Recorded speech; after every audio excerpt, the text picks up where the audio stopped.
Hi, everyone. Mitch and Joe from PickDogs.com here with your morning show. Of course, we're live 7 days a week, 365 days a year. We're trying to nail this thing right at 10 o'clock on the weekends, coming at 10:15. Maybe we'll move this thing back to 10:30 Okay. on the weekends as well. I guess, without college basketball, there's nothing that's going to start at noon anyway.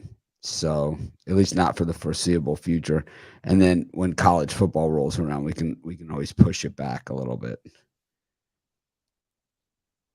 Sounds good, Mitch. Right as you said good morning, the sun really started shining in here. I had no sun before. It's come up over our house. That's So, what they that's what they call me, Mr. Sunshine. Mr. That's, Sunshine, well, welcome. that's what they say. I like it. How did you enjoy the games yesterday, Mitch? I didn't enjoy the first game very much, but the second game was just a cash machine. So anything that I lost on the first game, on that Villanova game, which I didn't have a premium or anything. I went down swinging, on Villanova, and that's the way for me, it's like if I'm going to go down, I want to go down swinging. And I went for all the big payout plays, and then in the second game, we hit it every single way possible. The only things that I lost in the second game was the Duke second half under was the Okay. only thing that we lost. So I had North Carolina alternate line on the Mitch's big bombs capper, and plus, I played it personally, and that was as high as it would go. At Yeah. least that was the biggest alternate line that I could get, was a 7.5 to lay 7.5 additional points with North Carolina. The four that I was getting plus an additional 3.5, so Wow. they call that laying 7.5 on the alternate. Okay. Then for which ended up being exactly perfect because it was a 4-point game and it was laying 3.5. I had it had they let me go more, I probably would have lost money. Yeah. So thank you to the books. Fuck Vegas. Right? Opposite. Yeah. Joe's got the sun in her face. I don't know. It's I like know. So bright um right now. yeah. But so we have that, and I had that. So I hit the alternate line. I had North Carolina plus the points. Yeah. I had you and I had North Carolina second half, which we Yep. got plus points on Yeah. again. Plus And then we 125. got plus on the money line on the second half. And then we also bet North Carolina to win the game. Yeah. Live bet that at the half, and then we had North Carolina over second half. So to me, and then people, in the comments yesterday on that live show, they were kind of like, they were kind of, I don't know, that there's like, these people that we never really see in our chat, they Yeah. kind of come out of the woodwork all of a sudden, we get to the Final Four of the NCAA tournament. All of a sudden, they're about the college basketball experts talking about how Duke would just dissect them and pick them apart. It's like, we saw this game 3 weeks ago. North Carolina beat the crap out of them. It's like, the only thing that changed between yesterday and that game was North Carolina was playing a lot better. Yeah. That was Yeah. the They only improved. difference. Absolutely. They had no answer for Love, no answer whatsoever. And Duke was the same Duke team that we saw all year, kind Yeah. of good, but not good enough, right? It was the Absolutely. same team that we saw all season. Good, really good, but not good enough, you know. And Yeah, I was happy they helped us get that over in the second half, though. what do you So, think the way they dragged Coach K's wife out there in front of the camera one more time to high five the fans and all that yeah, other stuff? It was they kind of did. like it was enough. We'd It seen was enough. for you, Mitch. It was for you. Yeah, I They're just like, "Mitch hasn't seen enough of her." yeah, it's Like, like, who is this woman? It's yeah. like, I don't know. She likes the limelight, so, she got to do it one last time with those high fives. I mean, I've been doing this for 15 years. My wife was on in passing in one of my videos, Valentine's Day 2009. Well, there was the one live video, Mitch, that we were doing at halftime where we saw her crawl across the floor to try to get, Sam's dog bowl. Oh, that's She true. was trying not to be seen. Yeah, But Coach K's wife, it was the farewell tour for her too. It was just a little much. I didn't listen to any of the Went out post. with style. I didn't listen to any of the post game interviews, so I don't really know what was said, or if it was a tearful goodbye, or just he was mad because he got beat. No, Obviously, he actually said he was happy how he went out. He always wanted to go out either with a big win or a big loss, where his players were in tears, hoping to go out with that big win, but where they left everything on the court. So he was happy how he went out. how about Love and that 3-pointer that he had? I mean, that was up by one, Yep. and less than a minute left to go in the game, and he throws up the 3-pointer. And Beautiful. just bang. And it Yep. was like, I think anyone that had Duke at that point knew it was all over. Oh, And absolutely. then when Duke missed the free throws at the other end, it was just like, even Coach K knew it was over right then and there. It was just like, anyways, we've got a bunch of cappers with us today, and that's how we do the roundtable style. Not everyone is here on time. I don't know. I guess they're operating in Sunday mode. As long as they're not annoying like Sunday drivers, it's all good.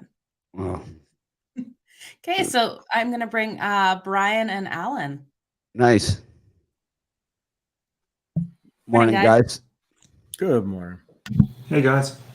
Al, what'd you think of those games yesterday? I know Kansas was your game of the century or something, right? And then you had who'd you have in the other game? It was the only game I had. I had a 5-star game of the year on Kansas over Villanova, and I passed North Carolina Duke. Believe it or not, I did not see 1 second of the Kansas Villanova game. I took my daughter to the beach and enjoyed the day. Then I came home and I got to watch maybe the last 8 to 12 minutes of the Duke North Carolina game, which you saw it was amazing. Yeah, it was just back and forth. So it was pretty good. I was sort of at the time, I even texted my best friend, and I says, I can't believe I'm rooting for Duke. And then he said to me, it's like, well, he said, did you give him out as a play? I'm like, no, I didn't. I didn't play the game at all. I says, I'm just rooting for Duke just for interesting championship, matchup or whatever. And Well, I could recap the Kansas Villanova part that you missed. Kansas came out and hit 7 of their first 9 3-pointers, and the game was over. Yeah, that's exactly what happened. I looked at the play-by-play and I saw that they did not cover for the first 51 or 52 seconds. So I jokingly apologized to one of my clients for the first 51 or 52 seconds of the game.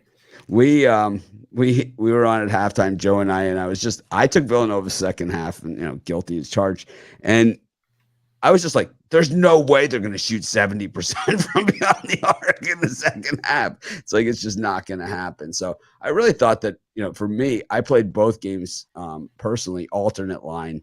That's how I do it. And I took, both dogs because I hate all the teams that were left. Villanova was the one I hated the least, but the blue blood programs are not my thing. I'm just not a front runner. Those are not my guys. So it's like, I get more emotional than I know. You're like, you don't care. It's whoever the spreadsheet spits out. It could be Kansas. It could be Coastal Carolina. You don't care. It's like, I know that you're way better at that than I am. But for me, it's like I get emotionally wrapped up, and it's like, I don't know. I just don't think Kansas is that good of a team, and it's like it's a shame, that they make it this far. And I think Carolina, if anything, has played unbelievably down the stretch, and I think if this is December of last year, I think Love is looking at player of the year. The way that he's played in this tournament has been just unbelievable. I haven't seen anyone in Kansas that really has done that. I think Ajabi has been good, but not like that. I think what we saw in the Duke Carolina game in the second half, and the part that you got to see, I think for the people, for the fans, it was something that I think the NBA fans might discount that could happen in college basketball, where it's back and forth, teams shooting shots that look to be somewhat low percentage shots and hitting everything in sight 18 lead changes. You know, it's crazy. Yeah, no, it was a really enjoyable game. As good as For it what I gets. saw, the 10 minutes that I saw it. So yeah, hopefully Monday's game will be just as good. But Kansas was on fire. I mean, that was the best I'd seen Kansas play. The second half of the Miami game and that were the best in the first half of that game were the two best that I've seen Kansas play. Villanova did reel him in a couple of times. They had him, and the shots rattled out. It wasn't like that they missed, you know, it was like clunkers or anything like that. It was the ones that go inside the rim, rattled, and came out. And they had about 3 or 4 of those, and that was really the game because Villanova had one of those. They had it down to 6, and they had one of those that rattled out. Kansas took it back to the other and hit the 3, and it was like, and then they missed again, and then Brown hit the other 3, and then it was game over. But Villanova they had reeled them all the way in, and they had all the momentum. They had done it twice in that game, but never could get over the hump because those 3s rattled out. But, you know, we have a lot of good teams here. Jovan has joined us. Jovan, we're talking about the games yesterday, just recapping a little bit. And I don't know if anyone's done anything to go forward in this one. You know, I'm going to guess we all have premium picks on this game. But Jovan, what did you think of these games yesterday? The Kansas, just that shooting to start the game, and then Al only saw the last 8 to 12 minutes of the Carolina Duke game, but if you only saw that, well, you saw probably the best 8 to 12 minutes of the year of college basketball. I'll start with the first game first. Kansas, they came out clicking on all cylinders, hitting everything in sight. They had a real advantage inside. They were just too big. They were grabbing all the rebounds. Villanova, they're a small team. They wasn't hitting their shots. Just like you said, everything was rattling in and out. And that basically was it set the I'm not finding the good word, but the tone for the game. Yeah. So I had Villanova on the money line, and I quickly saw, why that was the wrong play. I was with you. Playing some of the best basketball in these since the tournament, that they have been all season, basically. Even in the beginning of the season, when I think they started off 16-0, something like that. So, they have a lot of talent on that team, and all the talent's has been playing relatively well in this tournament. Yeah, sometimes you get the bad bounce. Sometimes it's the foul game at the end that gets you, and sometimes all this other stuff. And I just think to myself, during that game, and if a team's going to come out and shoot 70% from beyond the arc on me, I'm not going to win. I don't really care who it is or how they play. If somebody shoots 70% from beyond the arc, and I mean, they were like soft, they're like how Villanova can make those shots where it's just like, the net doesn't move, which they were not making yesterday. They had a few of them, but really not. They just didn't seem as sharp as they normally are. But Kansas was throwing up these floaters that were just like slow motion, right? It was like just made it look so easy. And another problem if you were a Villanova backer was that Villanova is a good 3-point defensive team, but there were numerous free shots beyond the arc for Kansas, and they hit them. They hit most of them. They looked so fast, Kansas, right? The execution, just the passing was super precise, and they just looked really, really fast, just dribbling around. And Villanova just didn't have the answers. I think Villanova needed to be at 100%. They weren't. I don't know if it would have made a difference, to be honest with you. I just think it was Kansas's night. I think that, we saw Kansas a few times this season where it wasn't their night, and they lost by double digits, but they weren't shooting the ball like that. Like when they lost to Baylor by 10, they were not. So, and when they lost to Dayton, right? I mean, they weren't playing like that either. So I think Dayton's one of my teams, one of my circle teams for next year. I think I got them for my Final Four next year. I think they're going to be really good. That's for another time. How about the second game? You think Love upped his stock and for the NBA draft? Since the ACC tournament, you could say that about this kid. He's tough. He hits the big shots at the right times. He doesn't back down from pressure. When you give him the ball, he's going to make something happen, and that's what you need in this tournament to move on to the next round. Duke was up by 1, and when he hit that shot, that was a dagger. And then I think he hit another shot when UNC was up by 1, and that ended everything.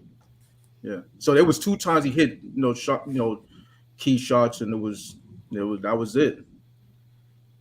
Yeah, it was a classic Duke North Carolina game. It really was. And it's like I thank the Duke players for missing those free throws down. Yeah, I mean, I was just gonna say that was when he missed those.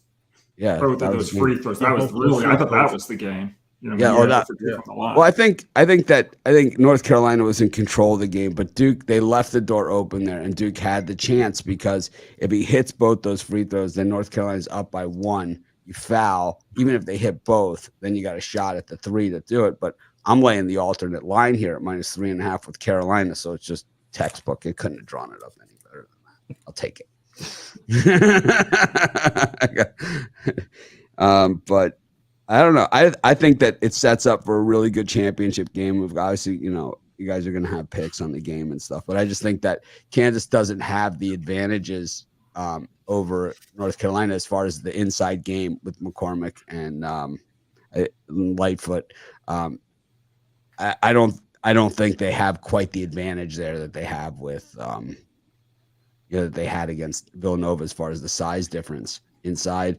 And I don't know, if they're able to do those same things. And I think the same issue is that I think Manic brings them outside too. And it's like that's going to be a disaster because, we saw him. Manic was guarding Banchero in that game. Just crazy, right? One of the things that UNC is known for, 2 things, fast pace, up and down basketball, and rebounding. That's what they do. And they're not going to have – Kansas isn't going to have an advantage if, they have a slight advantage, whatever. But I think that's a wash as far as, rebounding and points in the paint. I think that's a wash. I think it's going to be a wash in this game. They had a clear advantage with Villanova because Villanova's small, but in this one, I don't think. I think UNC might have a slight advantage if you consider everything that deals with, playing inside basketball. Villanova needed some fouls on the Kansas big men early, and they got some, but they didn't get enough. And the refs let them play in both games, I would say. And I think that worked against Villanova in that game. I think, Villanova needed to get the big guys in foul trouble, and they needed to be able to hit from the outside, and they didn't really do either of those things. But I think Carolina and Kansas are pretty similar teams, and I do think that the Tar Heel Nation owes Hubert Davis a massive apology here for the way that they treated him earlier this season, too. It's like, here he is in the finals. It's like they may not win, but it's like, man, it's to get to the finals. I mean, Dean Smith won 3 titles total. It's like this guy's there in his first year. Yeah, he's done phenomenal. So we got a spread of 4.5 tomorrow and a total of 153.5. So be interesting. That's a high total, but we saw the total go over nicely for UNC yesterday with Duke. I'll be here at halftime, Joe. I don't know if I'll be poolside or if I'll be in here, but I like getting outside. I'll tell you that much. It's nice. I won't be poolside. That's for sure. Being poolside. I don't know. I don't like the green screen guys too much. So, I think everyone got that point yesterday. I think they did. Why don't you ask those people to play their piano sitting behind them in that living room? It's like I'm like splashing the water in the pool. I'm like, see, this is not a great I'm glad the laptop still works today, Mitch. Yeah. Oh yeah. I almost dropped the laptop in the pool. That was a disaster. I guess I don't know. Anyways. Brian, any thoughts on the games? Oh, yesterday was a day of emotional highs and then lows. I was feeling good after Kansas, and then just not down in the dumps, but it was a great game. But I lost that Duke game. Got my butt kicked. We should be up for a really nice final here. And as I'm sitting here tonight, it's hard for me to pass on the Carolina plus the points. We'll see how that changes until tomorrow. But I think it's a 1-possession game, and if you're going to give me over 3 points here with North Carolina tomorrow, that's probably where I'll be going. I haven't really had a lot of 1-possession games here down the stretch in this tournament. We had a few early, but the Carolina Duke game was about the only close game that we've seen in the last 6 or 7 games in this tournament. But speaking of getting my butt kicked, I had the Knicks yesterday, man. That was nothing fun about that. Oh God! Wow. What the hell did they do? They're partying on Friday night. That's what happened. It's kind of like I always compare that to like the guy at the blackjack table that says, well, at least I got the entertainment value out of it. It's like there's no entertainment value about getting your ass kicked like that. It's like there's like, what's the entertainment value, Lost by 18 points. Oh, it wasn't even that close. It wasn't even that close. They were never in it. It was like it's like they just laid down. What about those Golden State Warriors coming back? They looked dead when we were on at halftime. Mitch came out, got that win over the Jazz, 111-107. Yep, the Warriors, they had that heater, the betting tools nailed that one. They jumped on that streak. So absolutely. Don't like being home underdogs, that's for sure. But got a bunch of NBA today. We're just gonna go around the schedule. Welcome Al Ninos to the show. Thank you. But we're just getting into the NBA schedule here. We got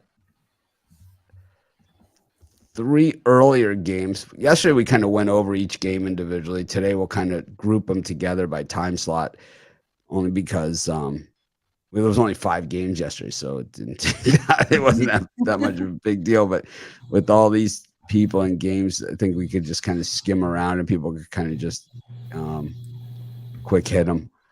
Washington against the Celtics, which I don't know. Washington looked pretty good the other night. I was on the wrong side of that one too against the Mavericks. That was like I should just keep a list of like my big beat downs of the week. Like they have the bad beats, which has already been done, right? And then other people copy that. We should just have like the beat down segment. It's like, God, was I beaten down by the Wizards in that Mavericks game? I mean, I still don't know what happened. I can't even tell you what happened in that game. All I know is like that was like when the blackjack equivalent to that is you put down $300 at the table at $25 blackjack, 12 hands and you're out. Maybe 13, like you get one push, but like 12 hands and you're out of there. It's like just crushed.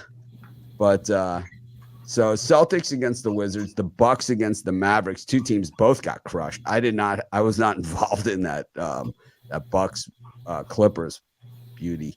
And then the Lakers against the Nuggets in what looks to be a pretty interesting matchup with the Lakers at home here. Definitely it's a must-win game. It is, but they're not getting these must-win games done. I don't know. In that one, I have to take the Lakers plus the points. It's probably going to kick me in the ass here. But they need this, and they need this so bad. I'd sprinkle on the money line if I'm taking them plus the points. So it's going to be a hard one. They were so horrible in the last 6 minutes, or maybe the last 4 minutes of that game the other night versus the Pelicans. I mean, you could not have played worse, and that was a must-win game as well. And they just, they no cohesiveness at all on that team. They didn't know what the hell they were doing. No, not at all. They just look lost. Al Ninos, any thoughts on any of these 3? Sad times at I was gonna say Staples Center. It's the crypto center now, isn't it? Yeah, it's sad times for Laker fans, man. It's rough to watch. It's not too much good going on. I mean, yes, we're getting Davis back, but might be a little too little, too late. So still got a little bit of hope, but everything has to go our way right now. I think pretty much, yeah. You watching the HBO series about the Lakers? Nope. I didn't even know there was I one. don't. I'm not a big fan of this Lakers squad. I mean, No, it's they not. got a It's not lot of about. It's not players. about that. It's not about this. Oh no, you're talking about the Magic one, the old school one. Yeah, No, I haven't seen it. That looks awesome. pretty good though. It's Yeah, it's that really looks pretty good. It's really Yeah, good. yeah, yeah, It's good. yeah. I need to check that out.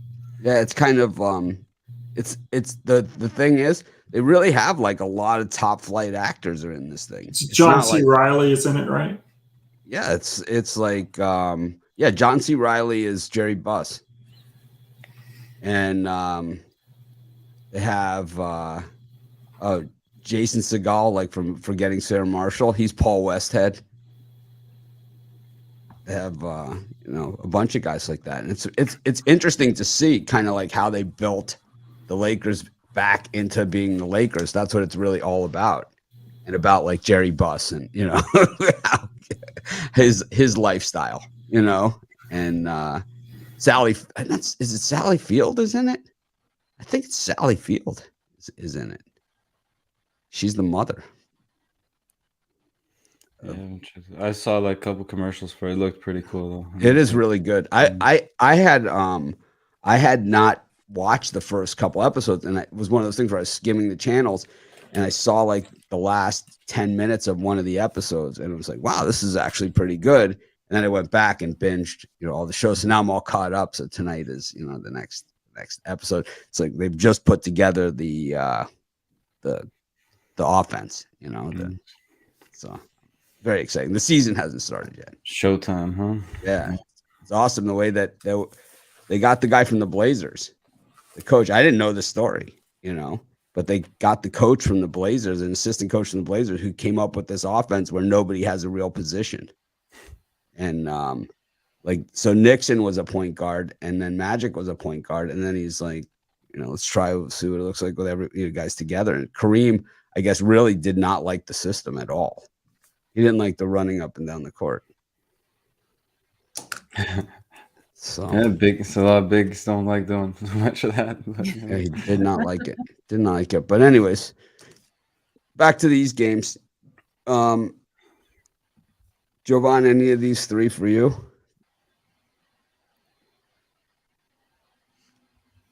He's muted. I would lean over in the Washington-Boston game.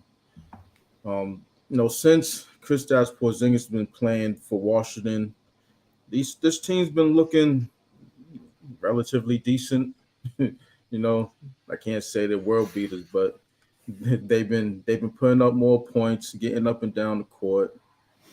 You know, so I would say the over in that one, and I would say the over for in this one because no Robert Williams, and the Celtics still have a good defense, but just not and as you know, a good defense. They're not elite without Robert Williams. They're gonna get the job done, but you know, I could if Robert Williams was in the game, it would be the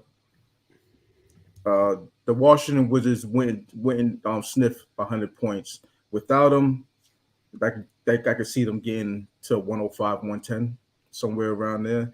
And got to roll with the Lakers, and I'm taking them on the money line. There's no value in taking them, you know, at +3, +3.5, or 2.5, or wherever it is.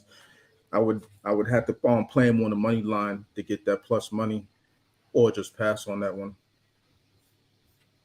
How about you, Al? Big Al? Oh, of the three games, I lean to Dallas. I mean, I generally don't want to go against a Mike Budenholzer coached Milwaukee Bucks team at home off a loss. I'll make the exception here just because of Dallas's exceptional, team trend, especially off upset losses, and especially off road upset losses. They're 39-16 ATS off a road upset loss, including 23-5 ATS if they're back on the road with their next game. So I would probably look at taking the 5.5 with Dallas if I had to choose between the two. I would take Boston before I would take Washington. I would lay the 13. The Wizards, not very good off blowout upset wins. I think they're 39 and 66 ATS in that role. And then with respect to the Lakers Nuggets, it's more of a contrarian thing, but I would only take the Lakers if they were favored. They're not favored, and I'm going to stay away. So someone's asking about the player props at Pick Dogs. To me, they look fine. Generally, when the player props are down, or when you don't see any information on the player props, it's just the system updating is all it is. Updating the odds, updating the props as they relate to the odds as well. So there's been a lot of changes on these tools recently. So there's a lot more information there. So kind of a lot more grinding behind the scenes. So we're still adjusting the systems to make sure that it can accommodate that. But the player pages are going to have more and more and more information on those as well. So stay tuned. And then this week we have more updates. But that update on Friday, you guys can see, was gigantic. So stay tuned on that. But I think that to me, I love both the sites, but I think the betting tools at Sports Chat Place are way better than the ones at Pick Dogs. I just think there's just a lot more there, and the Pick Dogs ones are easier to use. The Sports Chat ones is more stuff, and that's why I'm doing the betting tool show, to show you guys how to use them, make it easier for you, even though there's more stuff there. And we're going to pile on a whole bunch of more stuff this week. So I don't know, loving them though. They've been straight fire. I think in all my years of betting, I've never really had a resource like this that just really always seems to just be paying like no one's business, right? It's crazy.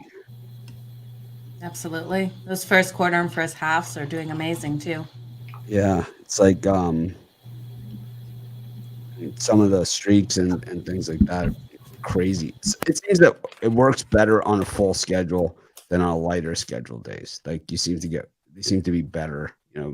Maybe I'm better, at deciphering the information on full. There's more opportunity, obviously, with more games.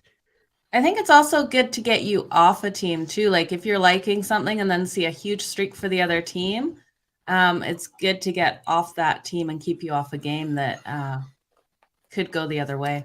I could see it in hockey, especially because that's a sport where it just seems that, especially those puck lines, it just seems to be, there's no rhyme or reason to it sometimes. But sometimes what I've seen is that, I know nothing about hockey, but I give out hockey picks every day. People say they win. I don't watch the game, so I don't know exactly what happens over the course of Not even checking the scores. You're like, you won. Good. I usually will take the card because I throw it right at the end of the show, and then I will pick it up off the ground, and then I have it, and then I'll check them off just to see how they did. Nice. I got to pick it up off the floor anyway. So I like the Mavericks in this one against the Bucks. I just think it's kind of like what Al said. You don't want to really go against the Bucks at home too often when they're rolling. But this year they haven't been such money against the spread. The Mavericks coming off of that game was very, very. That was just a weird game for the Mavericks because it wasn't like Luka wasn't playing or something happened or anything. It was just like they just got blitzed. You don't see that too often. For the Bucks, Giannis didn't play, Middleton didn't play. Middleton, the night before on the Thursday night game, who were they playing? The Nets, right? He grabbed someone by the arm and threw him on the ground. Got thrown out of the game. It was. Oh yeah, I forgot about that.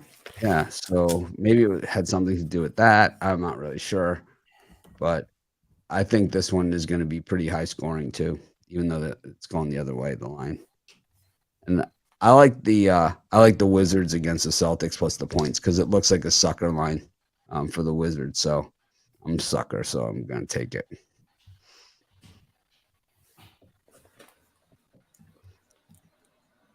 No one really talked much about that one. We got the Pacers and the Pistons. So the Pistons have won in the underdog role on the road. There's 17 in a row. Are we at now? Yeah. It is one of the best. Yeah, 17 in a row as dogs versus the Eastern Conference. And here they are, dog against the Indiana Pacers of all teams. You know, it's The tanking Pacers. this is like Fiddler's like so smarmy to begin with about the whole these streaks that it's like I think he couldn't even like finish reading the sentence to take the Pacers is my guess. But Well, you skipped me on the earlier segment. But that's go ahead. Go ahead. I don't want to drag it on too long, but No, it's anyway, fine. I think the earlier part is where got some 12 of the, games plus hockey. some of the meat on the bone is. I like the Boston Celtics here laying the points. I think the Washington Wizards, that was a mirage win.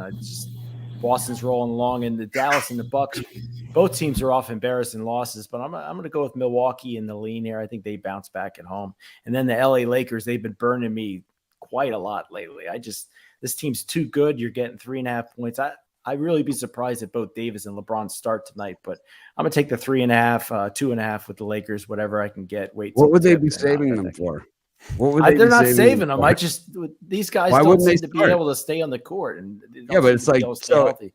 There's 82 games in a season. I think the Okay. Lakers should be They're at- favored if those they're at- guys are playing. They're at 77. There's 5 games left in the season. They're 1 game out of the Not, playoff. not if you watched them play the other night, Brian. I mean, Lakers are brutal. I'll give you that. But I think that if both these guys were definitely going to play, I think the Lakers would be 1.5, 2-point favorites in this game. Over the Nuggets? Yeah, I don't know. I'm don't taking the think so. points. Maybe I it's don't a think sucker so. line, but I think the Lakers covered tonight and went outright. So I think that's the better of the three. The Nuggets are 46 and 32. The Lakers are 31 and 46.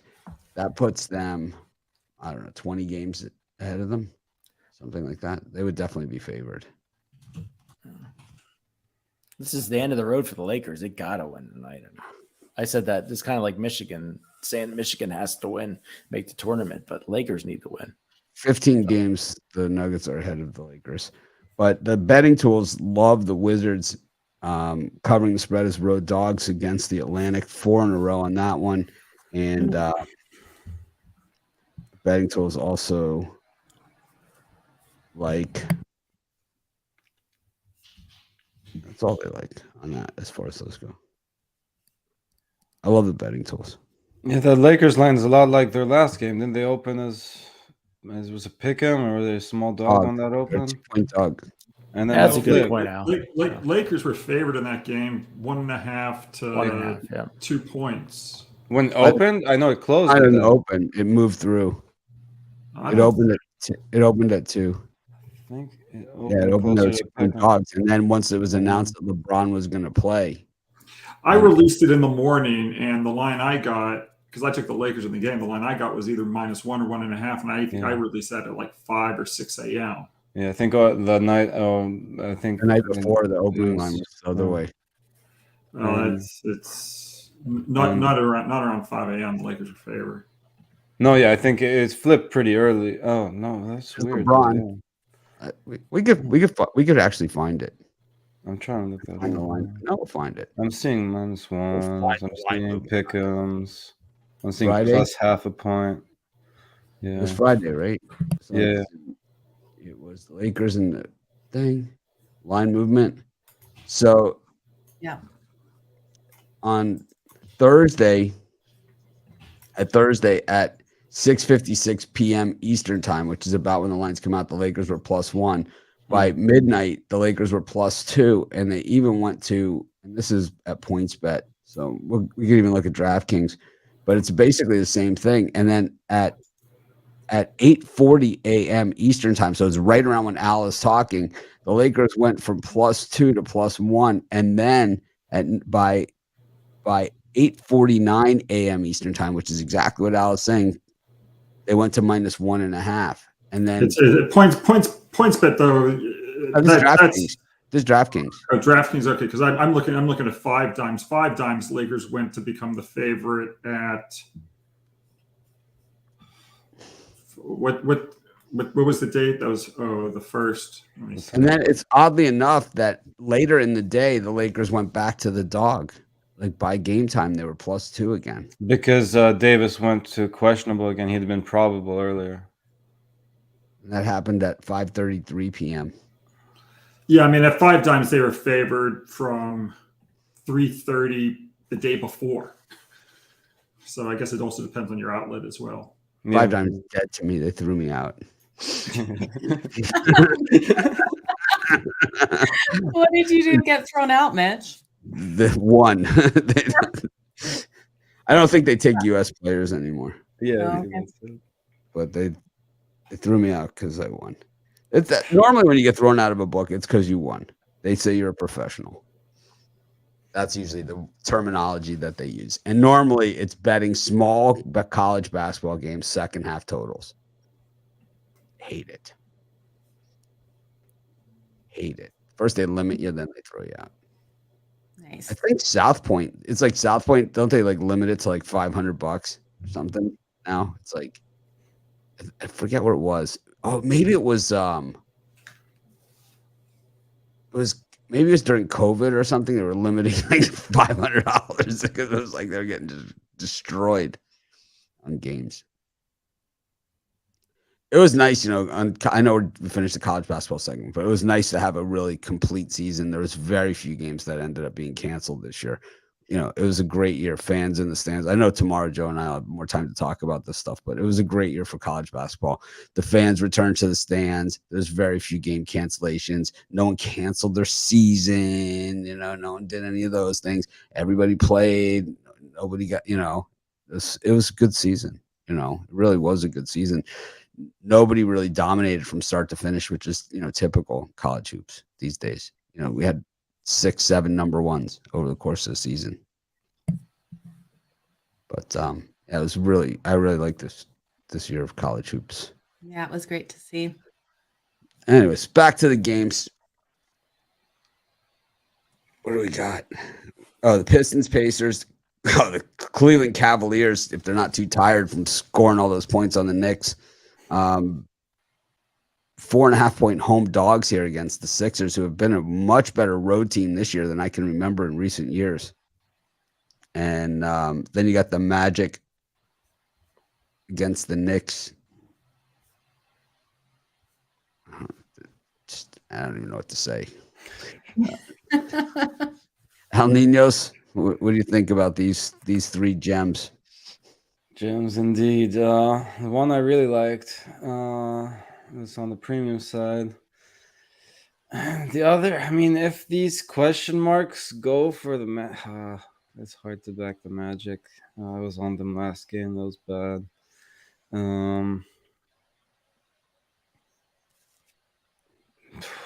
Yeah, I guess a slight lean to the Knicks, but I'm definitely not crazy about it. How could you not be crazy about the Knicks? Come on, you got to get me at least 3 games. 4.5. I would say Philly. You know, with Cleveland, they're 4-8-1 on the second out of a back-to-back. I don't like that.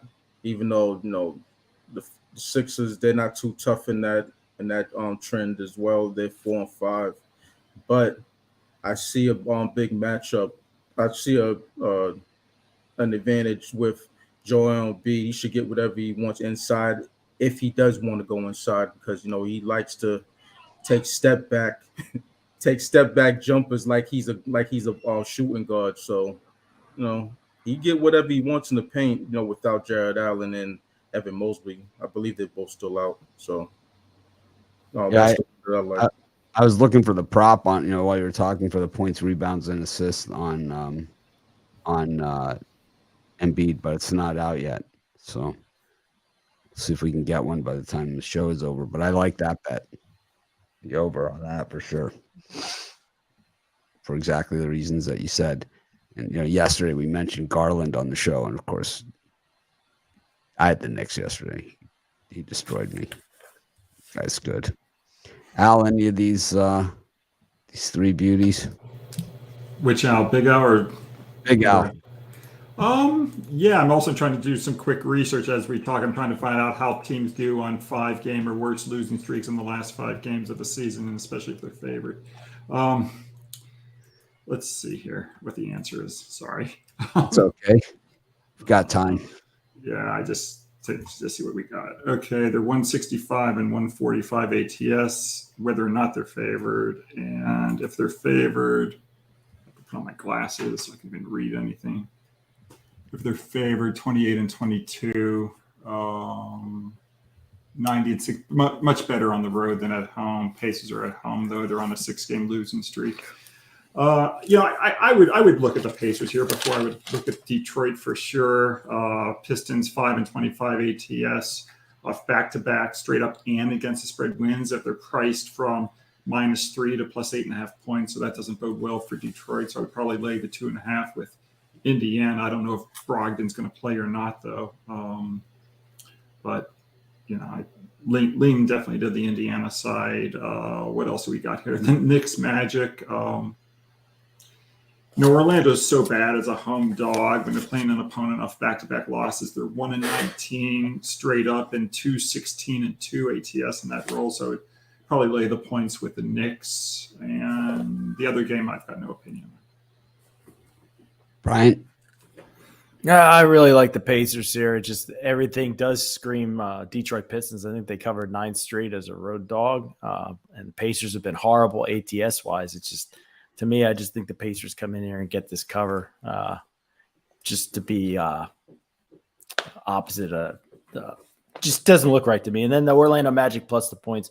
They've cashed 4 straight as a dog, 8 and 3 on 1 day's rest against the spread. I think the Magic can keep the Knicks within a possession. They haven't been a good home cover team, that's for sure. But as far as the best bet here, I'd take the Pacers first and then the Magic secondary. Joe? I got to lay the points with the Knicks here. I think they're just too strong on the road, going 21 and 18 against the spread on the road this season. And on these back-to-backs, they do play well. I just can't trust in the Magic. 1 and 5 against the spread the last 6 home games. I just can't get there. And then I'm going to take the under between the Sixers and the Cavs. I think we've seen the Cavs struggle from deep, and I think this one stays under the posted number. We've seen the under hit for the Cavs in 21 of their last 31 games playing on these back-to-backs, both these teams on back-to-backs tonight. So give me the under. Yeah, the Knicks were a playoff team last year, and they still have some good talent on this roster, and we've seen them play pretty good down the stretch. Yesterday was kind of an aberration. They're not going to win them all, but they played pretty well down the stretch. For me, the Magic, why they're not a playoff team, they were 2 years ago, really not that long ago, but they broke it down, build it back up. The thing is, when you do that, you lose your depth. And I think this is something that I talked about yesterday, where you get late into the season and kind of this is why you see the up and comers drop off, because they don't have the depth that some of the longer term contenders have. So it's like the teams I thought the Cavaliers were going to lose yesterday, right? So this theory really worked out well for me. But the Magic, they can't afford to be missing Carter Jr. They can't afford to be missing Suggs. They can't afford to miss these guys because they don't have the depth that the Warriors have. And while we might not know the second line players from the Warriors as well as we know this, we might as much as we know their starters, we know that we know they're probably pretty good, right? And most of the teams, which is why we're surprised that the Lakers are so bad, because we're used to them having better depth than what they have. But it's the problem is LeBron, right? He makes too much money, and Anthony Davis. So they have too much money tied up into 2 players that don't even play that much. I think the problem with the Lakers is they sold the farm to get that bum Russell Westbrook. That's what it was. Because at least last year they played some defense. They were a top 3rd defensive team, if not top 5 defensive team, in the league. And this year they played no defense whatsoever. So, and Russell Westbrook is a big reason for that. I don't know. It's like the last 3 stops that he's been at. He's been poison to the team, Washington, Houston, and this team. Yeah, he has really been a problem as far as that goes. His teams, they don't win.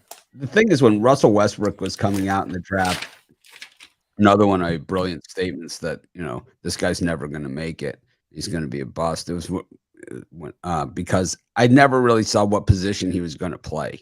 I never didn't really understand it, and I think here we are all these years later. I'm still not really sure what position he plays, right? And that's why he doesn't really fit well with any of these other guys. So I think for me, that's part of his problem. But I think the defense always is an issue. You see the best teams always play the best defense. The teams that improve the most are the teams that improve the most on the defensive side. And you can see it this year too. It's Memphis Grizzlies have big improvement, Cleveland Cavaliers, and the Dallas Mavericks. Those are the three most improved defensive teams. And those are the teams that we see at the top. I believe it's the Suns, right, that have the number one defense across the board. Pretty sure. Yeah. So defense wins. Everyone can shoot in the NBA except for Dennis Rodman and Shaq. Even Giannis can shoot now. Yeah, he can shoot now, can he? He hit that 3-pointer the other night to pass Kareem, right? Yeah. Ben Simmons is a superb defender if you get on the court. Yeah, there's a guy that can't shoot, but he's not an actual NBA player. He plays defense, though. He doesn't play at all. He hasn't played in quite some time. If he would play, he would be playing defense. And the Lakers have a roster to play defense with. It's just they don't. I mean, Yeah, Westbrook should be able to guard any point guard in the league. Davis is a good defender. James can be a good defender when he wants to, but a lot of times there's a little bit of lack of effort, I think, on that side. But it's crazy. Bradley's used to be a great defender. I don't know. It's tough. Howard isn't exactly known for his shooting. I don't know. The Lakers. It's just to me amazing that they're at this point. 2 years. It's really 2 years in a row. It didn't come out of nowhere. They were a play-in team last year. At early exit. Yeah. I think it was just too comfortable throughout the whole season. Thought they would just be able to win whenever they wanted to turn it on, and it just hasn't been the case. Got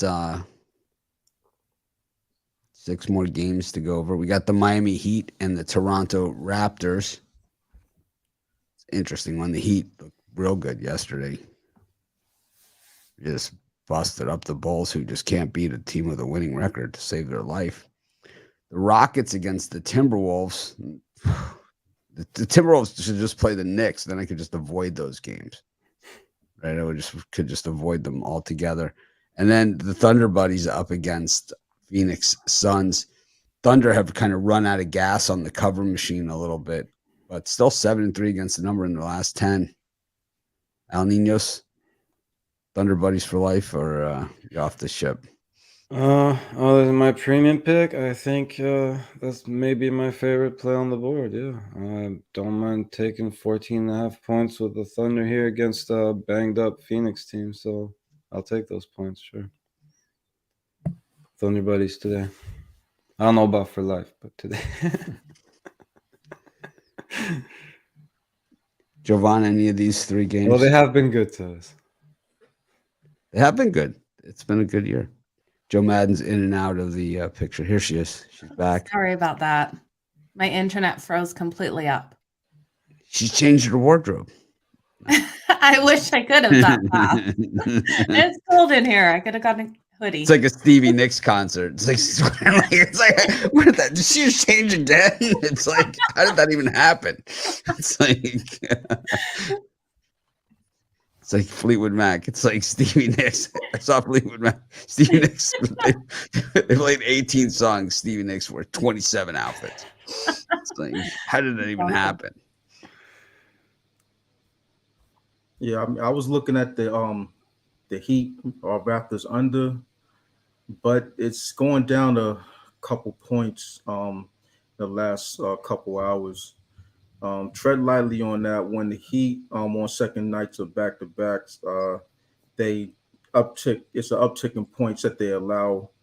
I think I'm not too sure on the exact amount of points, but I think it's a considerable number. And they're 4-1 to the under. I mean, to the over in their last 5 games as the underdog. So I would say tread lightly on that one. So that would be a lean at best at this particular total, which is I think 212 and a half at this point. And yeah, the Phoenix Suns OKC game, last game that I took, and I was on OKC, they got boat raced by 20, so I can't touch it. So I even at 14. Going on 15, looks like. Big Al, any of these? Oh, I think the Phoenix Oklahoma City game's interesting. You were asking about, what do you do? Do you jump off the OKC ship now that they failed their last 2 games? But they're still the second best team in the league against the spread this season behind Memphis. Memphis has covered 65.3%. OKC covering 63%. If you take a look at how teams do in the second half of the season, if they've got a 62.5% or better, ATS win percentage, if they're off back-to-back point spread losses and they're playing at home, they've covered the spread 45 out of 62 times. So maybe take a look at Oklahoma City here. Although you don't really want to go against Phoenix in this situation. I think what Phoenix coming off that upset loss as well, on the road. So, for me, maybe with a gun to my head, I'd take the points with OKC, but it's a shaky nod. No opinion on Miami, Toronto, no opinion on Minnesota, Houston. My favorite game on the board is the Portland San Antonio game. That's a premium play for me. So yeah, that's what I think. Brian?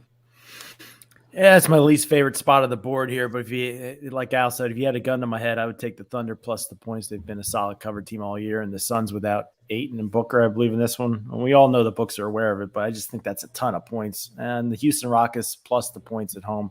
I mean, they've been a horrible home cover team, dreadful. But I just don't see the Wolves beating them up here. I'll take the slight lean to the Rockets, and the better play is probably the Thunder plus the points.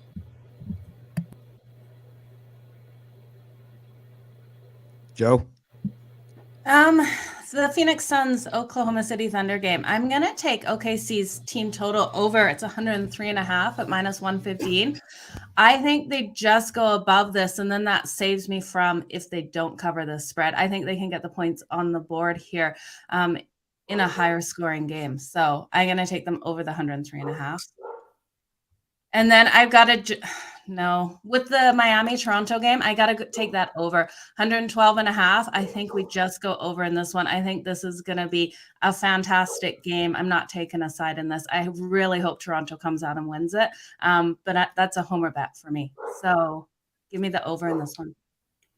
I like that over. I like that over a lot too. Yeah.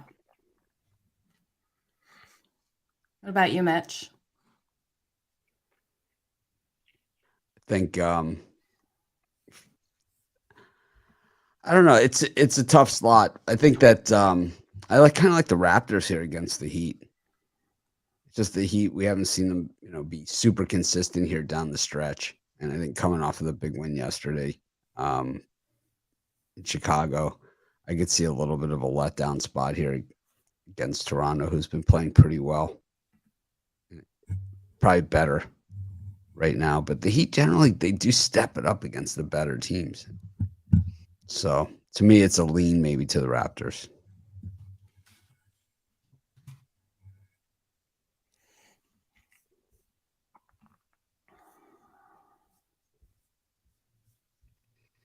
You guys got any thoughts on Lowry playing in Toronto today, going back there? Yeah, I don't think he'll be too worried about his back-to-back. He should be ready to go for this one. Yeah, sad day for Toronto Raptors fans when he left. That's for sure. I cried a tear, have to say it. Hurt.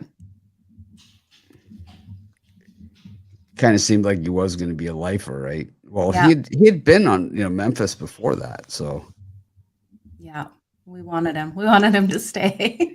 he's kind of he kind of was comfortable there, though. Seems Yeah. like he was comfortable there. I think Van Vliet was doing a lot of the same things, though, so I think they were good with going with him and seeing what they could get for that. I don't know. I'm not exactly sure what how the trade went down. So, And when he was on pretty Memphis, good with Van Vliet. Yeah, he didn't even look like the same player when he was on Memphis. He was like 40 pounds heavier, you know. He Something bounced like around from several teams early in his career. He started out with Houston, if I'm not mistaken. Oh, that's right. Yep. But he was like much heavier, right? Wasn't he like 40, 50 pounds heavier? It was just a much like he had a gut. maybe that's why I think he reminds me a lot of Van Vliet. But Yeah, he was on thin ice in the NBA for a while, and then he just clicked in Toronto. Found a home there. Yeah. That's basically what happened. We got Mills with us now. Mills, we've kind of just gone through over the college games. We're kind of going through the NBA schedule here. We're about 3/4 of the way through it at this point. I don't know if you had a specific game that you wanted to go over, or you want to just. I mean, hop yeah, in. I'll just hop on in. I mean, I hear what you guys are saying already on the Heat game, and one way I look at it is like this. I lean toward the Raptors. It's just hard to bet the Heat, and to get a good read on them. It's one of those teams to where you think when they're good, bet on them. They're going to win the game, and they don't cover. Matter of fact, they don't even win. So that's rule number one for me. I never bet the Miami Heat in any game, any year. Learned that 2 years ago. So I'm not liking the Heat in this game at all. You never bet the Heat ever? Ever again. I did Dead to you? Like straight dead to you? Dead. You're So Timberwolves. Timberwolves for it. I bet them 6 times that I counted on. 6 times to where after the 4th time I said I'm never gonna bet them again. And I did it the 5th and 6th just to prove my point right. And they lost both the bets. And I mean, these are teams to where I'm talking about it was like years to where they're playing my Kings, years to where they're playing the Rockets. Like they just never cover for me. I was doing a live stream one time covering them play by play. Same thing. So yeah, that's rule number one. Dead to Never you. bet the Heat. Wow. Dead. Best record in the Eastern Conference. Dead to you. Dead. Don't bet them. Well, tell us if you bet Well, them. they covered for me. that I had we them can get on the yesterday. other side. I had them yesterday. They covered pretty easily. I enjoyed myself. 43-34, 43-34-1 against the spread, though. Let's see. Yeah, but 0-6 when Mills bets him. Hey, yeah. So What if you take the other side? Do they kill you? Maybe we got to find out when Mills has got to lean to the Heat. when I pick the other side, I usually cover with the points. This is the thing. This is the thing. All right. So with that being said, I think I figured it out. The reason why I probably lose with the Heat is because I always bet them when they're like a minus 140, 150 favorite. So I think that's probably the thing, where it's one of those shoe-in games to where you look at them like, oh yeah, this is a pencil-in win for them, and you expect them to win. So I think I fall for those traps right there on the Miami Heat, and those are the games that I actually lost and bet on them. But yeah, rule number one for me, I can't win with them. Throw that on the Pig Dogs betting tools. Mills versus the We could do that. We could probably do that. Love it. Probably do it. But yeah, now I was looking at a little bit one of the games coming out a little later on the West Coast. All right. Well, we're just getting up to that time slot. Joe, did you go in these games? Or Yeah, you did. I did. So we're on the last Brian, spot. to everyone? Okay. Yep. Yep. We got the Spurs against the Portland Trailblazers, and yikes. I think the Blazers and the Thunder should just play each other from here on out. G League game. Kings and Rockets could join that league, no? who? Rockets? And Are they Lakers. eligible? Yeah. The Lakers. Playing game for that tournament. And then, well, you know what's going to happen. The Lakers are not going to make the playoffs. They're going to get a lottery pick. They're going to end up getting the number 1 overall, getting to Shiway from Kentucky. Right? It's like problem solved. It's pretty much, it's like that's what will happen.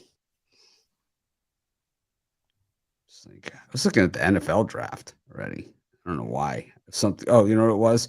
Because they were saying that the Dolphins, when they traded Devontae Parker, which this is the funny comment that I read about this. This is the best, right? This is my favorite comment of the entire article I read.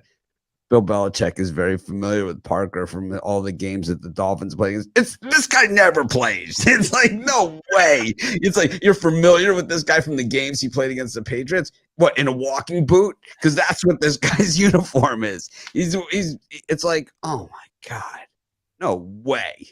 Have you ever seen this guy play? No way. He's Where is the draft this year, Mitch? Vegas. It is Vegas again? Okay. Draft is in Vegas. And I don't think was it in Vegas last year? Yeah, it was last year in Vegas. Or no, was it meant to be in Vegas the year that it was canceled? I think it wasn't canceled. I think it was COVID, right? Yeah, that's right. So it was, but this year I believe it's in Vegas. The Dolphins have no picks, but they're saying in 2023, the following year, they've got 2 number 1s, like 3 number 2s. They've got like a load of drafts. So if they really see someone in this draft, my guess is they'll trade back in. This Dolphins have been super active trading on draft day recent years. Anyways, Spurs and the Blazers. Both these teams. Spurs might be a playoff team. Al's a Spurs fan. I have a question for him when we get to this one. Not necessarily about the game. Kings against the Warriors and the Clippers versus the Pelicans. Bills? What are you thinking? Any of these 3? Yes, sir. I definitely I'm gonna be looking at one of these games on there for a premium play. I can't really speak on that game too much. That's the Kings game. I got that as a premium play. Did you go over the Pelicans and Clippers as well? It's just these 3. We haven't gone over. We're just starting. We're just getting the ball rolling. I mean, a lot of players going to be out for the Phoenix Suns, so you guys might want to tread lightly with that. So looking at the little injury reports, looks like Devin Booker's going to be out, Crowder's going to be out, Aiton's going to be out. And for the Oklahoma Thunder, they ain't playing nobody. So it's going to be a hard stretch game in that one. Line going in the opposite direction, though, than you would think with those guys out. The line movement. Well, the thing is that you would think with those players out, Booker, Ayton, right, that the line would drop 2 to 3 points at least, even if they're playing the Thunder. So I don't know if the injury report is off or if just no one cares. I'll have to look. I got so many things. Go to my player pages. Injuries. Giannis day to day. LeBron James. Ayton out. Are you sure Booker's out? Man, see, I'm going off of actually I'm not Booker's going off the updated Pick Dogs injury report, so I'm just looking at my ESPN actually. So I could be not. No, Crowder, Booker. I'm showing the same thing. Crowder, Booker, Crowder, Booker, Kaminsky, all Ayton. No, I'm showing the same thing. Updated an hour ago. Rest. Maybe I should be out with rest. You're on a back-to-back, Mitch. I am on a back-to-back. How many backs-to-back are you on now? What are we doing tomorrow? What are we going to do tomorrow? Have fun. Sit here and laugh. Why don't they play the consolation game anymore? They used to have the consolation game. Do they still have it? They actually had it in the NIT, I think. Was it last year? They went back to it for 1 year. I like it. Consolation game. It would be Duke against Villanova. It'd be a good game. That would be a good game. The old consolation game.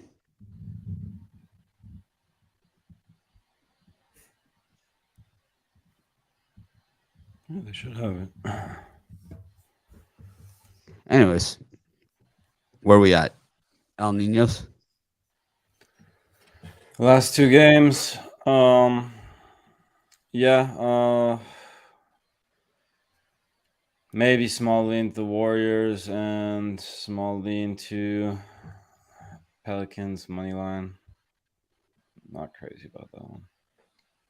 Paul George been playing pretty well. Clippers had been pretty good before he came back anyway. Yeah, there's 2 tough games here. But yeah, lean in Warriors, Pelicans. Jovan? We didn't touch on the Portland San Antonio game, right? No, it's No. in this section. Sheesh. Yeah, looking at that game, it's a lot of points to be landed on with the San Antonio team, even though they're playing a bad Trailblazers team. I would say over. Just looking at these two teams and how defense is is basically non-existent with these two teams, which is surprising with a San Antonio team who used to at least play defense. Give up 113.3 points per game this season, and Portland, they're 28th in the league at that in that category, 115.1. So I'll take a shot with the over. I think you can get there. Al, would you rather have the last playoff spot in the standings, or would you rather be in the draft lottery? Well, I'm trying to find out the answer to this. I think the answer is if you don't make the playoffs, so if you play in the play-in round, but you don't make the playoffs, I think you're still in the lottery, right? I still think, it's like you didn't make the playoffs, right? And so, I mean, I don't think the San Antonio, one way or the other, even if they finish 9th or 10th, they're not going to make the playoffs. The other strange rule with the NBA thing, because I'm just looking at the Spurs with, vis-a-vis the Lakers, because that's really the team that they might be able to gain one spot in the draft. The Spurs could finish ahead of them in the play-in round tie-breaking rules, but then if they finish tied, and the Spurs win the tiebreaker, if that's what ends up happening, I'm pretty sure they still do a coin flip for the lottery position, because that happened to San Antonio back in the Karl Malone draft in 83 or whatever, and the Spurs lost the coin flip to the Utah Jazz, and the Jazz selected Malone 12th, and we got Alfrederick Hughes 13th. So kind of set us back a few years. Anyway, I mean, I just hope San Antonio gets the highest, more ping pong balls as they can, because we're not going to. Yeah. It's not a true lottery. It's not a true lottery. Only the first 4 teams are decided through the lottery. Everything else is, by record. I think whoever loses the playing game is eligible. Yeah. Yeah. So anyway, I mean, it's just as a fan, it's just kind of pointless to even make the playoffs, because you're going to play the Phoenix Suns if you're seeded 8th, and what the hell is the point? So. I'm kind of rooting. I mean, I was rooting for the Lakers to beat the Pelicans. I'm just rooting for the Spurs not to make the playoffs. But let me mention something about the Golden State Sacramento game. This Golden State's off an ATS win. They upset Utah their last game, and now they're playing a revenge-minded Sacramento Kings team that they beat by 12 points in the last meeting. And Golden State now is 20-59 ATS off a point spread win if they're playing an opponent with revenge, including 0-8 ATS their last 8. So, that's just one of Golden State's weak spots. I would take Sacramento plus the points here, even if De'Aaron Fox isn't playing, which I don't know. I don't think he is, but no, Fox is not in the lineup. Yeah, he's out. Yeah, so he's out. Sabonis is out. I'd still take the 5.5 with Sacramento. So the 14th team in the lottery has a 1.7% chance. less than that. What is it? 0.5. Yeah. I mean, Yeah, out of 1,000, I think it's 1,000 ping pong balls. You only have 5. Yeah. But they wouldn't be the 14th team, right? I mean, they would be, if you go by record. Yeah, because the Eastern teams would be ahead of them. Right. Sure. I mean, San Antonio would be whatever it would be, 12th 8th or or 11th. whatever. I think them and the Lakers are trying to, maybe it's 8th, whatever. So.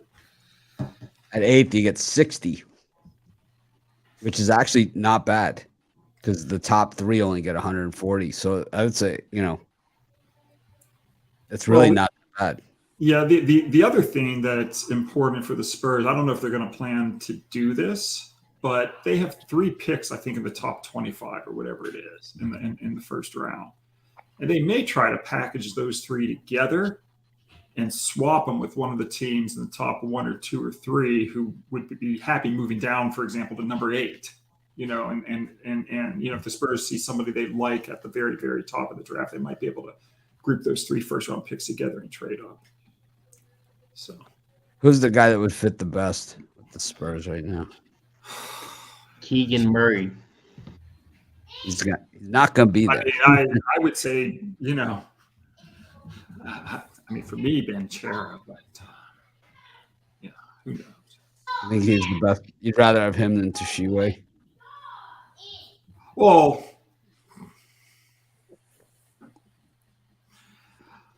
I don't know. I mean, I'd be happy with either. I mean, I'd be happy with Chet Holmgren, to be honest with you. He might be there. Yeah, we need something in the middle. It'll be interesting this draft. I think that you have guys that are enamored with Chet Holmgren, and then you have the, could be Darko part 2. Brian, we're out these games. I'll tell you what. Yeah, I'm really excited about it. I should have been on the Sacramento Kings. I'm really kicking myself in the ass yesterday. Loved the Golden State Warriors, but I think today's the spot where you fade them. The Kings, streaky team. Everybody knows that. They've got 2 straight wins. I wouldn't be surprised if they won this outright, but I'm going to take the points here. I think it's a 1 possession, maybe a win here for the Kings. I like that play. Joe, jumping on the Kings. I love the Kings. For myself, I'm looking at the Trailblazers and Spurs game, and it's a lot of points. I'm worried about that backdoor cover at the end. So I'm going to take the Spurs in the first half in this one. We got a line at 8.5, and I think they come out nice and strong here, and then I don't have to worry about that end of game, what their mentality is in that last minute. So they've won the last 4 games in the first half against the Trailblazers.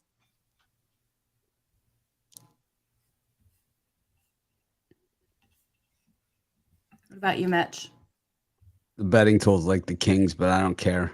I hate the Kings. They play no defense whatsoever. I just can't go near them. The weird thing is the Kings have actually been winning games recently. So they win in bunches, they lose in bunches. And no one plays meaningless games like the Sacramento Kings and the New York Knicks. I mean, these teams really get it going when the games mean absolutely zero. And so Brian could be onto something, but I'm certainly not willing to go there. I mean, they beat the Rockets twice by 3 and 5. So. Yeah, but they'd been winning games. Yeah, I guess soft schedule, but they've been winning. You're right. So what's got been blown out by happening the Heat. since De'Aaron Fox been out? The lineup: Davion Mitchell, rookie point guard, stepped into the starting point guard spot, averaging 20+ points. Gives him a little bit more of a defensive capability on there. Fox, great offensively, a defense liability, giving up about 20 points per game. With Davion Mitchell in there, he's limited in that. So I'm actually a Sacramento Kings fan. So, I mean, that's why I know so much about the team and stuff like that. But, Kings today plus the 6 points might be a look to look at. But, I don't know, man. It's just hard to bet the Kings. You know, it's just hard to bet the Kings. It's Mills is the Sacramento Kings fan. He's The only, they have a fan. the only that Mills. lives in LA too. So how's that? You know, Oof. I know So- you're paying Mills. I'm a Chargers fan, so What if the Cavs beat the Nets in the playing game? You know, it's like that certainly could happen. It's like, and what if the Nets end up in that lottery? And they get to Shiway. Oof. just imagine that revenge factor. The Cavs beating the Nets, Karis LeVert beating the Nets, the team that traded him to get Kyrie, to get everybody that's supposed to be better than you, and you know that'd be crazy. Karis LeVert, he gets traded several times a season now. You know, it's this guy. It's like he's going for what was the pitcher? The guy, you know, it's like I would say he was on the White Sox, but Edwin Jackson. He gets the Edwin. He's like going for the Edwin Jackson Award. You know, gets to play for every team. Thaddeus Young in the NBA. Yeah, I mean, it's just like generally those guys, they do okay for themselves though. LeVert's a good player. He just always seems to be the trade bait guy. You have value on the market. I mean, guess people are gonna have different opinions about him too. But yeah, I agree. He's a very good player. I guess it depends how good he is. People think he is. Looks better to some than others, but yeah, I think he's a great player. Not a superstar, but any guy you can fit into any lineup for sure. This will be one of the best NBA drafts in a while too, so that's going to change some things too. This is a very deep draft, you know, super deep. I think.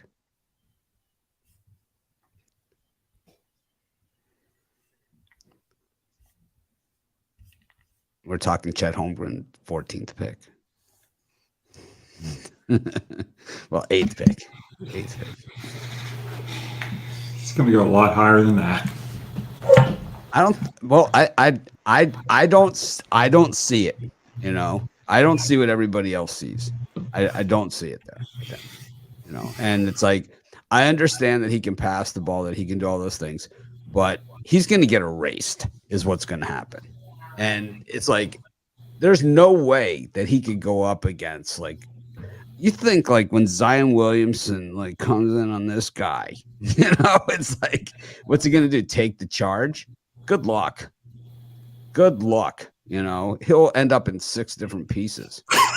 You know, I just don't think he's got the toughness. You know, he's probably a guy that would be best served by staying another year.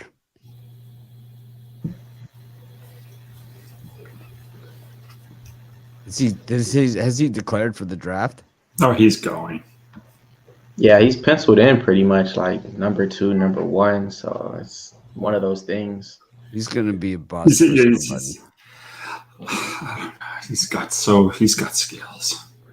He's way Al, too skinny. Oh, I know.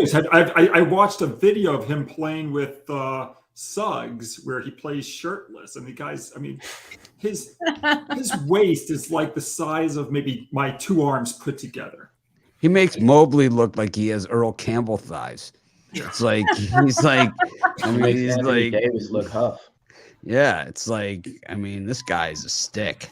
Yeah, hit the weight room. That's for sure. But it's And then when we say skills, I remember this guy named Andrew Baranelli or whatever, Toronto Raptors #1 pick. I mean, he had skills and stuff, but I don't remember him too much in the NBA after that. He kind of reminds me of him with his physique a little bit. Oh, Bradley, right? Sean Bradley. Sean Bradley is who I think of. Yeah. Darko. There's been a lot of these guys like this guy. KD. No. Yeah, well, you know, if you look back at that Texas team with Kevin Durant, it's like, how does that team not win a championship? You got Tristan Thompson and Kevin Durant. You got, I mean, I just look. You can just look back to Oklahoma City. How's that team not win a championship? oh, I know. Well, because the reason why Oklahoma City didn't win a championship because Kevin Durant is kind of a wimp about the whole thing. That's then why then he was a fucking pussy, and he has to go play with 3 Right. All-Stars in Golden State. Otherwise, that's exactly what it is. goddamn It's thing. like he had his team this is why I think Durant is one of the best players, but this is what I have against him and that Warriors team that won is that he had his team. He built this team. This was his guys. And it's like he couldn't win with them. It's like these were your guys. And then he's recruited by us. I mean, like, if you're a 73-win team, you're not like why are you recruiting somebody to join your team? Like, you're the best team in history. You don't need to like become unbeatable. And that's what annoyed me about that Golden State team is just that they like no sport. I mean, just fucking pussies. Well, this is the problem with the NFL. This is the problem with professional sports since free agency really has taken hold like this. This is really the problem. This is why I can't be a fan of these guys. I'm not going to go out and buy an NFL jersey of a guy that's going to be playing on the Indiana Pacers next week. It's like I'm not going to do it. It's like I can't buy into the system. It's like back in the day, fine. The players, they were stuck on teams, right? But it's like there has to be something more to it. This and the transfer portal are the two most ridiculous things. The transfer portal is out of hand. It's like, so I get beat out for my starting position, so I'm going to transfer somewhere else, so I can get beat out there. I mean, that's really what is going on here in the transfer portal. Once in a while, you have a guy that, that really does it. Most of these guys, it's like they get beat out by position. And then it's like, so there's two things going on. There's that in the transfer portal. And then I can make more money on this team as a college player, right? That's the new one is what it's going to be. I can make more money on this other team, on Michigan, on Alabama, whatever. Texas A&M, where they're handing out checks now. Texas A&M, we got $20 million set aside for our recruits for these NILs. What? It's like, what? 20 million set aside for NILs for our new recruits. Yeah, who has the number one recruiting class in the country? Surprise. Oh, I flipped the Texas A&M. You didn't even take a campus visit. I don't care. It's like that's what signing day was this year. I mean, and so what? No one's going to copy that next year. You don't think USC and UCLA have some massive boosters, right? I mean, you're going to see the emergence of some of these really big money schools. Yeah. Oh yeah. USC's ready to get back. They're gonna be writing some after that with Lincoln Riley there. Oh boy, they're gonna be writing some checks. After that happened. That was the worst thing that ever happened. College sports was that the way that they're doing it. I think the players need to get money. You can't take guys from the inner city and whatever, throw them in with a bunch of rich kids and expect them to not even be able to get a job and make money and live. I mean, that's not fair. But at the same time, what happened with that? That's Terrell Pryor. Yeah, well, it's not just him. I mean, he's one that that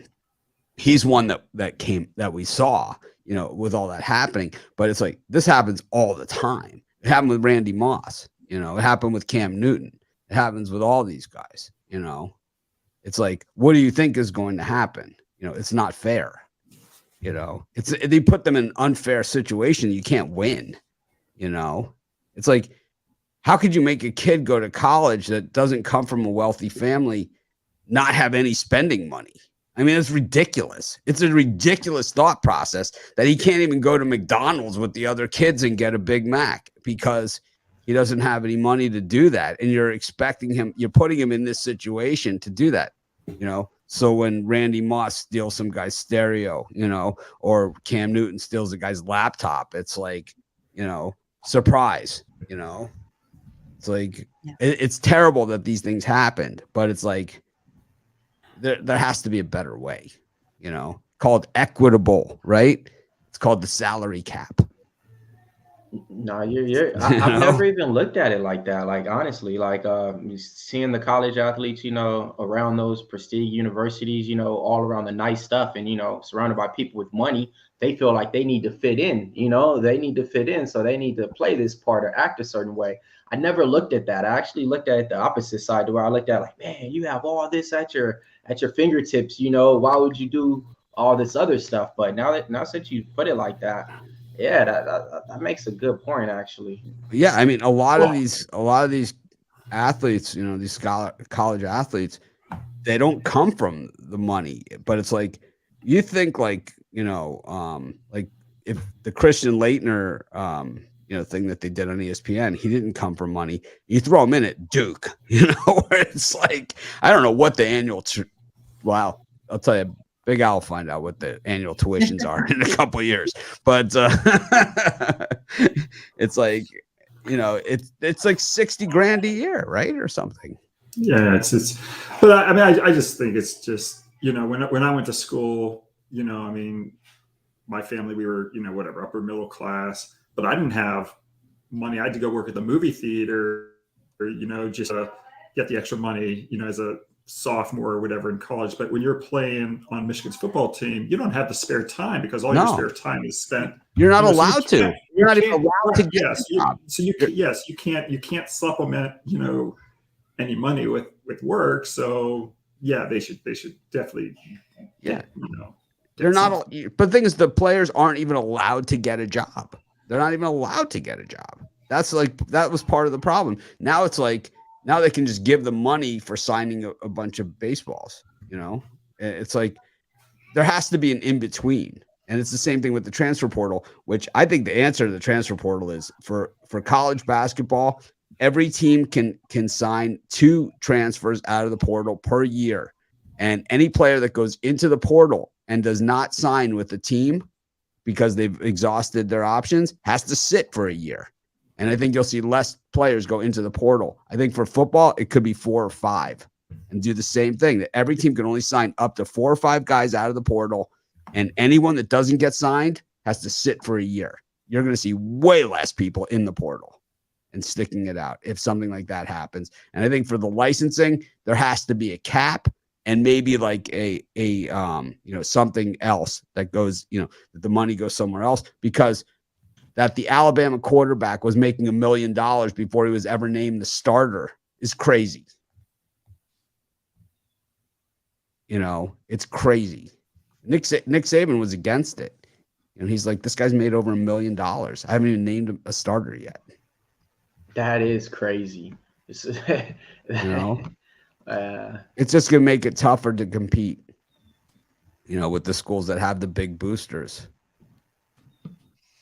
Because the boosters can basically say you own Shell Oil, and say, okay, well, we're going to have, the starting offensive line talk about how tough it is, how tough we are as a company.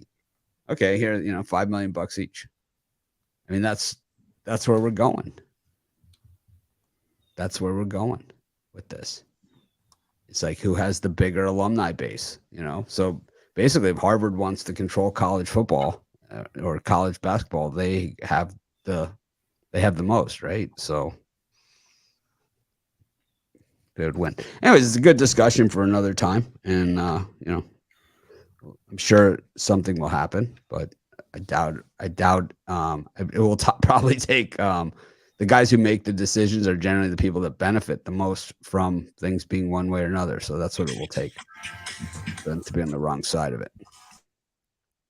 But anyways, we got hockey today, Joe. Yeah, there's 9 games in the All right. NHL today. And I want to go over pucks. Yeah, just before we start going over at Mills, do you do hockey at all or no? I do degenerate hockey parlay, so no. Okay, Big Al, you do though, right? I do. Oh, so big. Oh. Yeah, know. I do, but yes. Okay, well, what I'll do is we've got 9 games. We'll look at the first 4 if anyone has an opinion in them, because I know Jovan, you and Mitch don't do them either. So we have the Florida Panthers taking on the Buffalo Sabres. This one kicks off in the next 45 here. That's a 1:00 Eastern game. Detroit and Ottawa, New York Islanders and the New Jersey Devils and the Philadelphia Flyers and the New York Rangers. Al, do you have an opinion? Sorry, I was. Yeah, we talked about this Buffalo Sabres team real quick on yesterday's show. I think they're in a pretty good spot to keep this one close. The Panthers are a very good team, but they'll be playing their second game in 2 nights. They're on the road. And the Sabres been playing some much improved hockey. So I think they do keep this one close at least, and wouldn't be completely shocked to see them pull the upset off either. So I'll take the Sabres plus the 1.5. Okay. Big Al, do you have any opinions in these first four? I don't. Okay. So no. Brian? Yeah, I'll tell you what. I got burned on the New Jersey Devils yesterday, blowing a huge lead, but they didn't scare me off. I'm right back on them today. Islanders 2-8, last 10 Sunday games, and following an overtime, Devils have won 4 of the last 5 following an overtime game. So I'll take the New Jersey Devils money line. Okay. Mills, any degenerate bet in this one? Yeah, I'm actually looking at the over in this Buffalo game.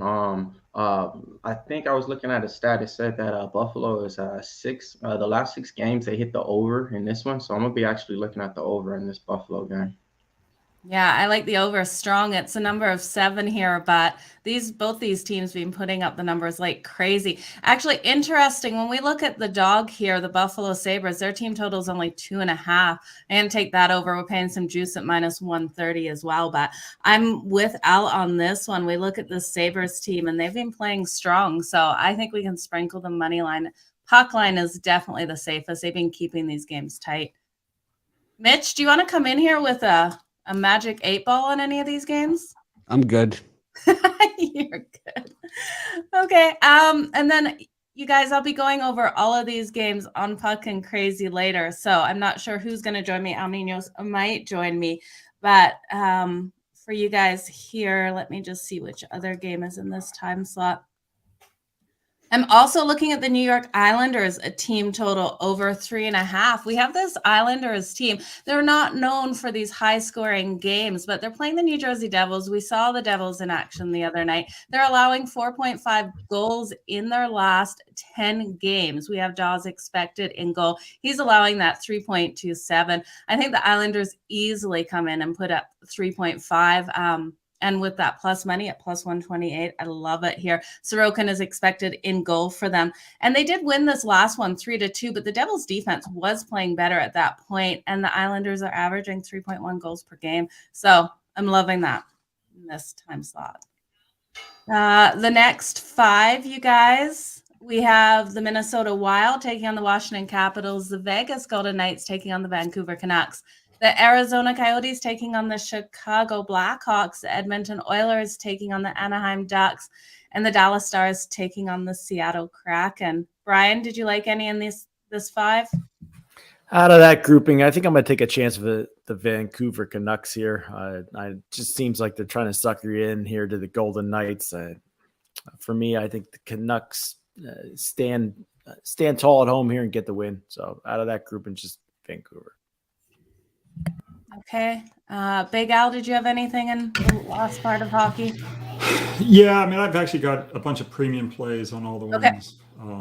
I've got a triple pack in the NHL today. So Perfect. Anything you can talk about or no? You got to go on Puck and Crazy if you're. Yeah, we need you on Puck and Crazy. I gotta go to sleep. I haven't got to sleep Well, yesterday. not today, but I mean, No, I mean, my favorite play. Brian just touched on it. And I'll add it. It's my favorite play of the 3 games in the triple pack. It's the Vancouver Canucks. I mean, you've got a Vegas Golden Knights team. They're off back-to-back road wins, but that was against Seattle, and Seattle's the worst team in the Western Conference. Before that, they had lost 7 straight road games. You've got a Vancouver Canucks team that, I mean, let's face it, they're not going to make the playoffs, but they still, in their minds, think they can. They're 8 games, behind the last playoff seed right now. Vegas is 1 point behind the last playoff seed, but the Canucks, I mean, it's a must-win game as far as these games go. I would take Vancouver, especially at -110 here at home. Okay. What about Al? Do you have any opinions on these 5? I do. I kind of like the Capitals at home. Slightly into the Canucks as well against the banged up Knights. I mean, no, actually, I'm probably staying away from that game. But I do like the Capitals here with the rest and home ice advantage against the Wilds, who have been playing some great hockey, but I think it's just a tough spot. They're coming off a big road win last night, and think it's 2 tough spots on 2 nights. I think the Capitals take advantage of that at home. Nice. Mills, any degenerates in here? Yeah, I'm actually going to piggyback off that same game right there. I'm looking at the Wild versus the Capitals. I'm looking at the over in there. Both teams are excellent on offense. Minnesota scored 3 goals in the last 9 games, ranking 4th shots on goal. And then you got the Capitals too. They scored 3 goals, 7 of their last 10 games as well. So I'm going to be looking at the over in that game. Yeah, I think it's a strong play for the over there. I like the first period over, 2 over 1.5, and that first period of that game is -136. So both these teams come out really strong in that first, and I can see it, especially with the rest that we've seen the Hurricanes on here. And then I like the over between the Edmonton Oilers and the Anaheim Ducks.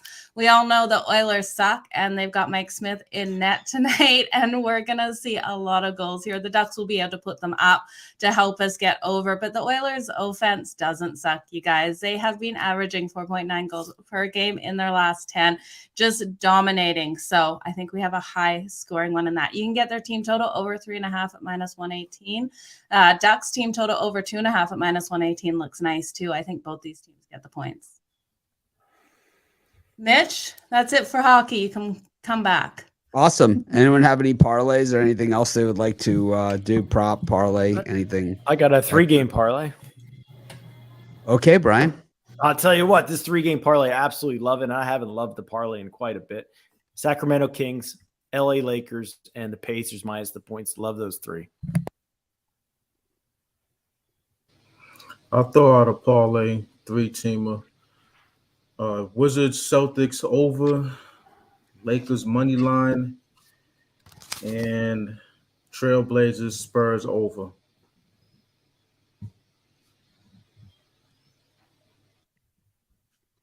I'll go Thunder with the points, and then Capitals money line. Oh, third one let me down yesterday. Maybe stick to a 2-teamer today. Okay, how about the Oilers Ducks over? I like that one a lot too. So Capitals, Oilers, Ducks over, and Thunder with the points for me.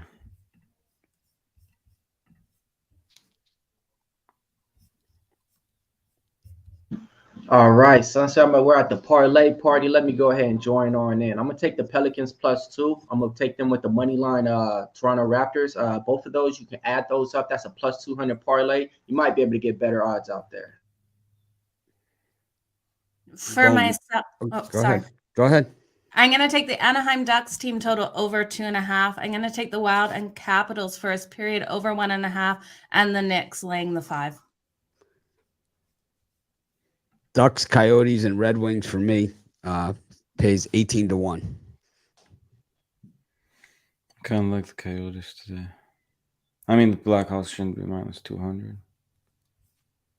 No reason for that. I just used the parlay tool at the website. Oh, that works too, I guess. That's what came up. Hey, he's a closet hockey fan. No, I could show you my screen. It's exactly what I did. I went to the parlay tool. I clicked best parlay. I took out tennis, put in 3 teams, generate parlay, $10 pays 178.64. Nice. Yeah, appreciate everybody in the chat in the comments putting your little parlays and picks in there too, and appreciate the guy that gave us the dono as well. We see you out there. Anything else? Nothing else for me. So you guys go check out those betting tools for those player props. All right. Well, thanks everyone for joining us. We appreciate all of you, and of course all of our cappers. Make it a winning day, and tomorrow should be a super light show. So we will see you then for the and of course halftime tomorrow's game as well. Absolutely. Have a great day, everyone.